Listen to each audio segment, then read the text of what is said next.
D'instaurer une justice transitionnelle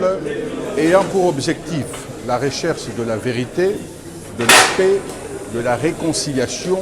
ainsi que des garanties de non-répétition des crimes commis sur le territoire de la République démocratique du Congo. Face à l'indifférence glaciale de la communauté internationale,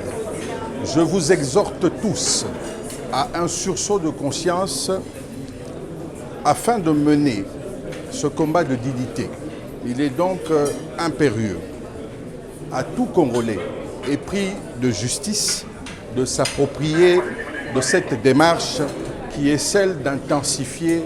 des campagnes politiques et diplomatiques en utilisant les canaux de communication possibles pour la reconnaissance du génocide en République démocratique du Congo, qui, par ces actes de cruauté, ont occasionné la disparition des millions d'âmes, des victimes à des violences sexuelles, des familles décimées, des rêves brisés, à des dénis de conséquences psychotraumatiques, exigeant à ce jour des réparations délicates. Stop au génocide en République démocratique du Congo. Cette activité parallèle a été organisée en marge du colloque international qui a été organisé la semaine dernière, du 29 au 31 juillet 2025, et également des commémorations du 2 août 2025. L'objectif de cette activité était de présenter déjà les conclusions des activités menées par le comité scientifique qui était chargé de dire oui ou non un génocide ou des génocides avaient été commis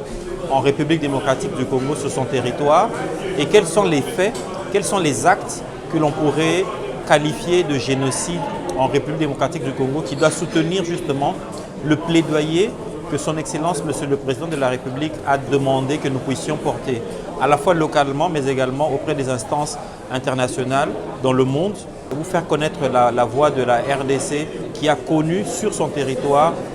on peut le confirmer aujourd'hui, des crimes de génocide. Pour nous, Commission interinstitutionnelle d'aide aux victimes et d'appui aux réformes, CIAVA, avec le partenaire qui est le FONAREV,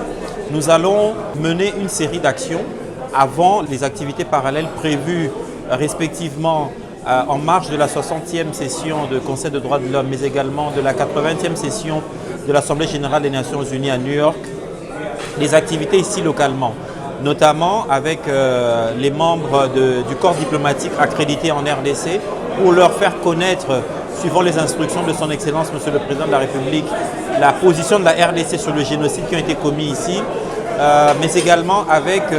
les membres du gouvernement, mais également avec la représentation nationale au niveau de l'Assemblée, puisque le Président a sollicité que le Congrès puisse se prononcer par une résolution sur les génocides commis en République démocratique du Congo. Donc nous allons nous atteler à rencontrer ces différentes personnalités, à ces différents corps pour leur présenter les conclusions de ce travail, sachant que ce travail qui a été mené de manière scientifique et de manière rigoureuse sera sanctionné par un ouvrage qui va présenter les différentes conclusions des travaux ici présentés.